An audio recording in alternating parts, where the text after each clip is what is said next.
toutes et à tous, bienvenue et merci de nous rejoindre pour cette édition de ce jeudi 9 juillet 2026. Au sommet de l'actualité, à l'ONU, plusieurs pays réclament des sanctions plus fermes contre les auteurs de violences sexuelles en période de conflit. En Centrafrique, les autorités renforcent la surveillance sanitaire à la frontière avec la RDC face à la menace d'Ebola. En Europe, Donald Trump ouvre la voie à une production de missiles patriotes par l'Ukraine. Et enfin, les États-Unis annoncent le retrait prochain de la Syrie de leur liste des États soutenant le terrorisme.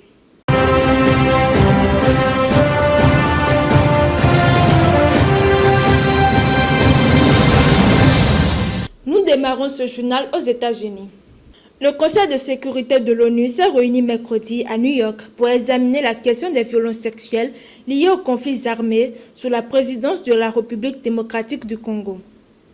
Selon le dernier rapport des Nations Unies, près de 8 900 cas de violences sexuelles ont été officiellement recensés en 2025, soit plus du double de l'année précédente.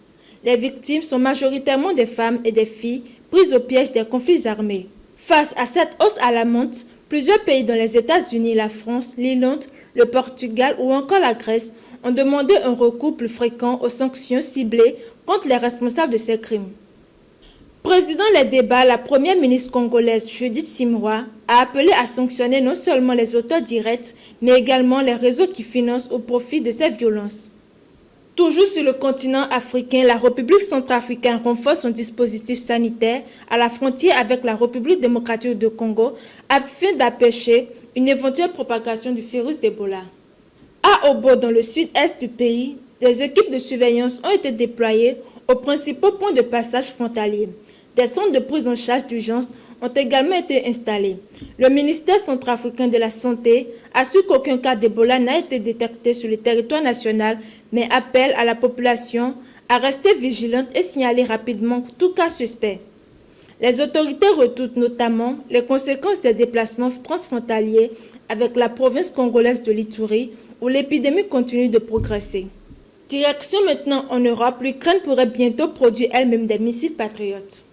En marge du sommet de l'OTAN à Ankara, le président américain Donald Trump a annoncé son intention d'autoriser Kiev à fabriquer sous licence 5 missiles de défense aérienne indispensables pour intercepter les missiles balistiques russes. Cette annonce représente une avancée importante pour l'Ukraine qui réclame depuis plusieurs mois davantage de munitions afin de protéger ses principales villes des bombardements russes. Toutefois, plusieurs experts rappellent que la mise en place d'une chaîne de production de missiles patriotes demandera de nombreux mois et nécessitera un important transfert de technologie. Au Parlement européen, cette décision est accueillie favorablement mais avec prudence. Plusieurs élus estiment que les actes devront désormais confirmer les déclarations de Washington. Enfin, pour terminer ce journal, un tournant diplomatique majeur concernant la Syrie.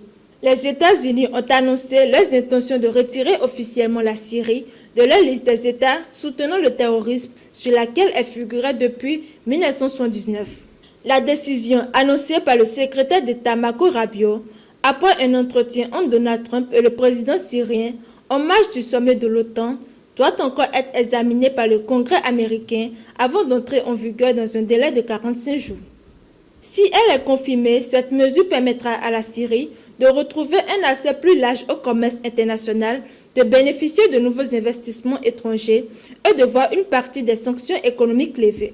Washington justifie ce changement par les efforts engagés par les nouvelles autorités syriennes dans la lutte contre le terrorisme et la reconstruction du pays. Cette décision pourrait ouvrir une nouvelle étape dans les relations entre les deux pays après peu de demi-siècle de sanctions. C'est la fin de ce journal. Merci de nous avoir suivis.